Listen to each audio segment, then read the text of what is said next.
आज हम बात करने वाले हैं साइबेरिया के बारे। ये कहानी है लूकस नाम के आदमी की, जो रशिया जाता है सबसे महंगे हीरो को बेचने के लिए। और वहाँ पर कुछ ऐसा होता है जिसके बाद सारे गैंगस्टर उसके पीछे लग जाते हैं। कहानी की शुरुआत होती है और हम लूकस हिल नाम के एक आदमी को देखते हैं। वो अपने घर पे बहुत ही स्ट्रेस्ड होता है। थोड़ी देर के बाद वो पहुंचता है एयरपोर्ट पे, अपना लैपटॉप ऑन करता है और उसमें एक वीडियो को प्ले करता है जिसमें हम एक आदमी को देखते हैं जिसका नाम है प्यूटर। प्यूटर लूकस को कहता है कि बहुत ही जल्दी तुम अमीर होने वाले हो।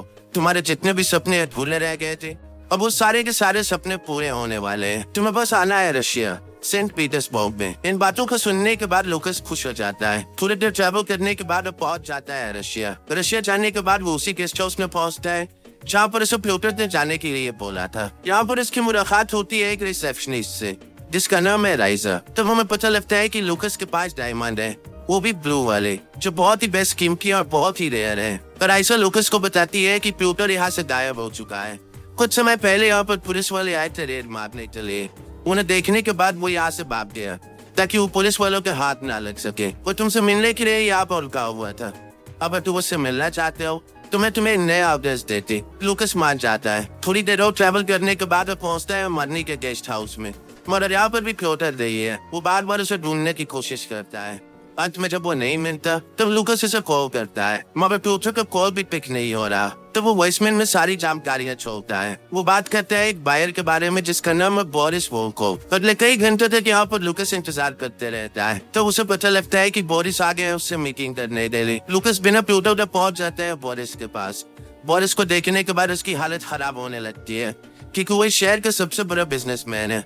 लोगों का मानना है कि वो माफिया के साथ मिला हुआ है। अगर कोई भी बोरिस के साथ बदतमीजी करता है तो उसके खिलाफ जाता है तो वो जिंदा नहीं बचता। बोरिस से वो बायर है जो हीरे को खरीदे रहा। बहुत देर तक इनकी बात होती रहती है।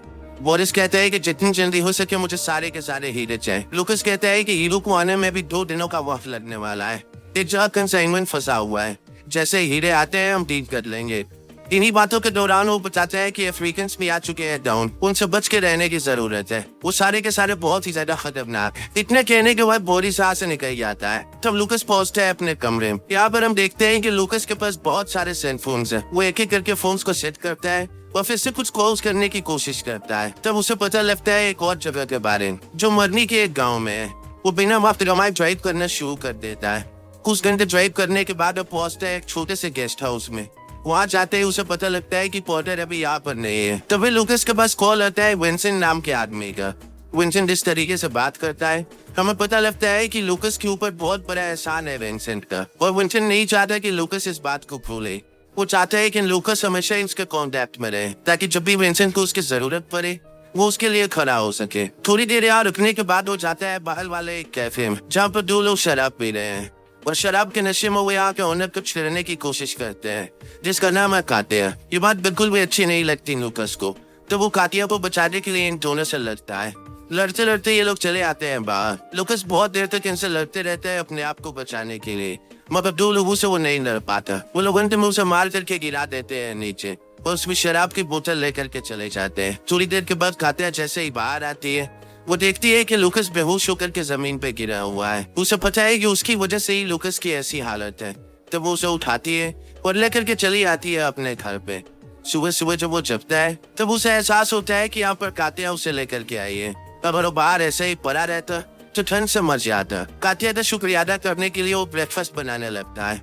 तभी थोड़ी देर के बाद यहाँ पर हम कातिया के भाई को देखते हैं जिसका नाम है आइवन। इवान अंदर आने के बाद जैसे ही देखता है कि एक मर्द अंदर है उसे लगने लगता है कि उसकी बहन इस आदमी के साथ सो रही है।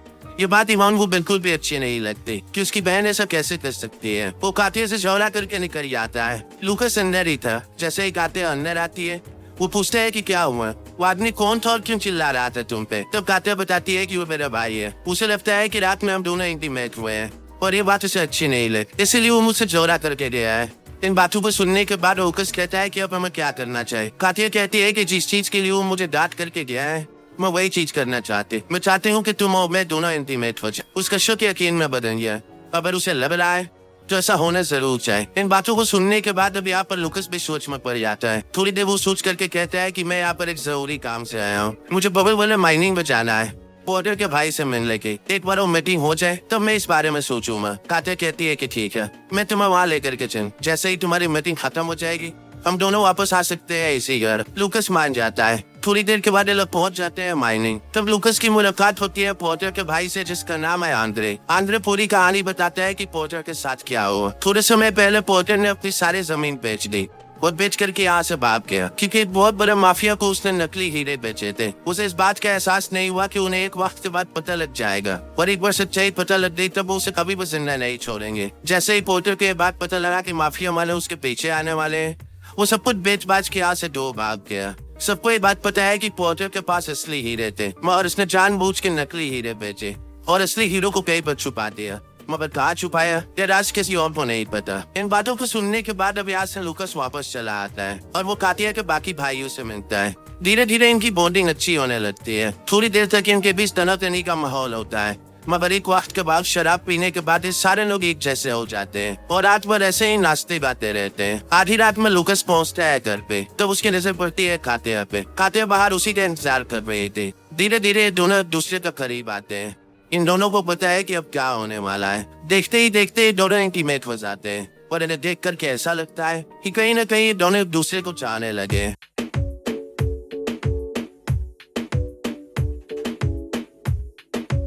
सुबह होते ही सारे लोग पहुंच जाते हैं लूकस के पास और पहुंचते हैं एक जंगल में। इनके पास एक कुत्ता भी है।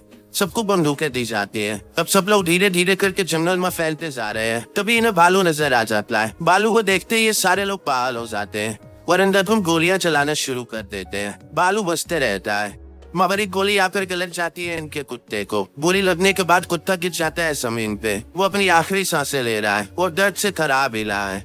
सबको पता है कि कुत्ता मरने वाला है। सब ऐसे ही खड़े होकर के देख रहे होते हैं और किसी को समझ में नहीं आता कि उन्हें क्या करना चाहिए। इसके दर्द को वो लोग कैसे कम करें। तब लूकस आता है कुत्ते के पास और उसे गोली मार करके कहता है कि अब इसे शांति मिले, बिना दर्द के आराम से मर जाएगा। इस चीज को देखने के बाद सारे लोग बहुत ही ज्यादा प्रभावित होते हैं। खास करके इवान लूकस से बहुत प्रभावित होता है कि वो एक अच्छा इंसान। उसे पता है कि किसके साथ क्या करना है। शिकार पर से जैसे ही लूकस वापस आता है उसे फिर से कातिया नजर आती है।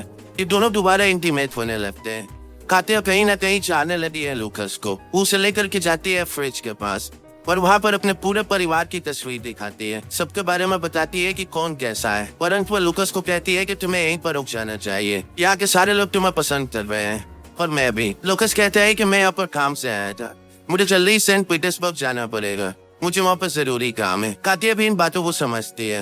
ये दोनों एक साथ नहाते हैं। फिर लूकस यहाँ से निकल जाता है। वहाँ से निकलते ही लूकस सीधा आता है उसी होटल में और मुलाकात होती है राइसा से। वो राइसा से कहता है कि क्या प्योटर आए हैं यहाँ पे। वो कहती है कि नहीं, मगर बार बार बोरिस का कॉल आ रहा है। एक दिन में कम से कम उसका 3 से 4 बार कॉल आता है। वो तुम्हारे बारे में पूछ रहा है। उसे जल्दी ही अपनी डील पूरी करनी है। लूकस इन बातों का कोई जवाब नहीं देता और फिर से चला आता है पोर्टर के कमरे में ताकि वह हीरे को ढूंढ सके। इस बात की पुष्टि हो चुकी है कि पोर्टर ने हीरो को छुपाया है। उसने नकली हीरो को बेचा था गैंगस्टर्स को। जब वो पूरे कमरे की तलाशी लेता है तब उसे एक बंदूक नजर आती है। बंदूक के बाद उसकी नजर पड़ती है ब्लू रंग की एक मोमबत्ती पे। तब उसे कुछ खटकता है और याद आता है कि ऐसे ही मोमबत्ती उसने गेस्ट हाउस पर देखी थी। वो मोमबत्ती को पटकता है और उसे तोड़ देता है। तोड़ने के बाद उसे अंदर एक हीरा मिलता है। वो समझ जाता है कि बाकी के हीरे कहीं उस गेस्ट हाउस में है जहाँ पर वो गया हुआ था, जहाँ पे उसे कातिया मिली थी। वो तुरंत कातिया को कॉल करता है और उसे कहता है कि उसे गेस्ट हाउस पे जाना पड़ेगा। और गेस्ट हाउस पे जाने के बाद वो सारी मोमबत्तियों को उठा कर लाए, जितनी भी मोमबत्तियां ब्लू कलर की है। कातिया मान जाते हैं। तभी बोरिस कॉल करता है लूकस को और उससे कहता है कि मेरे हीरे रतिया हुआ, तुमने 2 दिनों का वक्त मांगा था जो कब का बीत चुका है। लूकस कहता है कि मुझे थोड़ा और समय चाहिए, ये चीज बहुत ही ज्यादा बेशकीमती है, इतनी आसानी से नहीं मिल जाए। मुझे थोड़ा समय दो, लेकिन मैं तुमसे वादा करता हूँ कि मैं अपना डील पूरा करूंगा। अगर तुम्हें मुझ पर भरोसा नहीं है तो मैं तुम्हें एक सैंपल दिखा सकता हूँ। सैंपल मेरे पास आ चुका है। बोरिस मान जाते हैं मीटिंग के लिए, लेकिन अब लूकस की भी हालत खराब हो रही है। उसे लग रहा है कि कुछ भी हो सकता है। वो पोर्टर की बंदूक को उठाता है और इसमें गोलियां डाल करके लोड कर लेता है ताकि अगर कुछ भी गड़बड़ हो तो वो अपनी जान बचा सके। यहाँ से निकलते ही उसकी मुलाकात होती है कातिया से। तब वो उसे लेकर के आता है होटल। इस बार वो जैसे ही मोमबत्ती को तोड़ता है उसे एक और डायमंड मिलता है। उस गेस्ट हाउस में सिर्फ एक ही मोमबत्ती थी। डायमंड को देखने के बाद फिर से इंटीमेट होते हैं।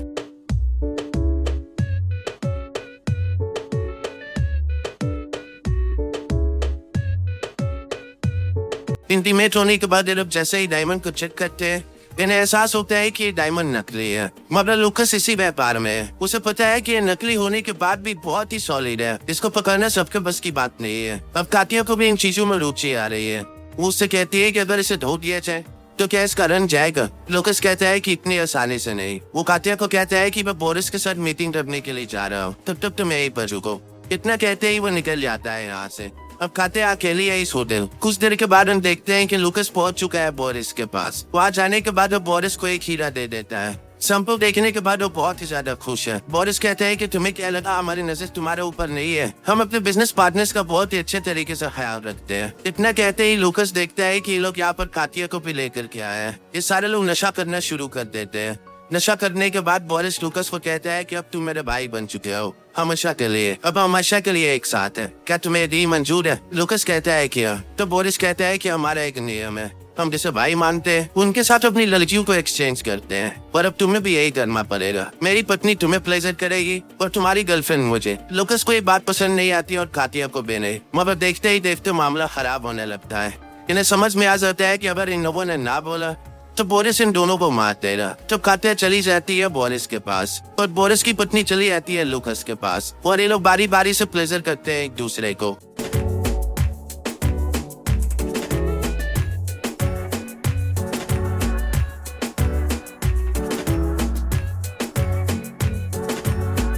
जैसे ये लोग वापस होटल आते हैं, राइजर बताती है कि यहाँ पर एफएसबी वाले आए हुए हैं, यानी रशियन इंटेलिजेंस वाले। लुकस की मुलाकात होती है पॉइजन नाम के आदमी से। वो लुकस को कहता है कि मुझे पता है तुम यहाँ पर क्यों आए हो, मगर मेरी रुचि तुम्हें पकड़ने में बिल्कुल भी नहीं है। अगर तुम चुपचाप अमेरिका चले जाओ तो मुझे कोई दिक्कत नहीं है, मगर इसके बदले तुम्हें एक काम करना पड़ेगा। हमने थोड़े समय पहले सैमसन नाम के एक अपराधी को पकड़ा था जिसे नकली हीरे बेचे थे पोर्टन ने, लेकिन सैमसन में भी हमें कोई रुचि नहीं है। हमें पकड़ना है बोरिस को। हम चाहते हैं कि किसी तरीके से नकली हीरे पहुंच जाए बोरिस के पास, पर तब हम बोरिस को गिरफ्तार करें। तब लुकस पॉइजन को कहता है कि ये काम मैं करूंगा, कातिया को यहाँ से जाने दो। वो हीरो को लेता है और कातिया को कहता है कि वो अपने घर वापस चली जाए। वो नकली हीरो को लेकर के पहुंच जाता है बोरिस के पास। बोरिस के पास भी एक अपना बंदा है जो हीरो को चेक कर सकता है। इसे देखने के बाद लुकस की हालत खराब होने लगती है। वो आधे में उस आदमी को रोक देता है और बोरिस को कहता है कि कल रात तुमने कहा कि मैं तुम्हारा भाई, मैंने उसके लिए एक टेस्ट भी दिया जिसके लिए कोई भी राजी नहीं होगा,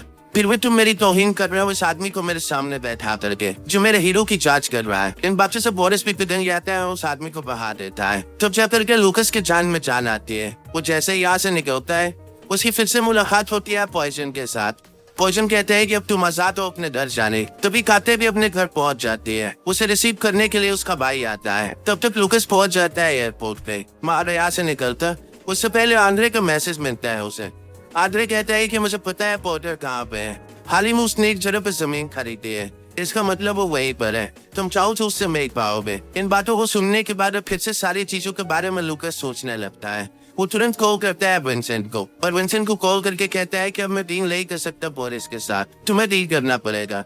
उसे कॉल करो और ब्लू डायमंड्स के बदले $65 मिलियन की डील करो, मगर इस ट्रांजैक्शन में लेट होना चाहिए, इतनी जल्दी ये ट्रांजैक्शन नहीं होना चाहिए। इन बातों को सुनने के बाद विंसेंट कहता है कि तुम आपके साथ खेल जाओ, तुम्हें सावधान रहने की जरूरत है। लुकस कहते हैं कि बाकी चीजें मैं देख लूंगा, तुम बस डील की शुरुआत करो। इतना कहते ही वो एयरपोर्ट से निकलता है। वो सीधे पहुंचता है कातिया के घर पे।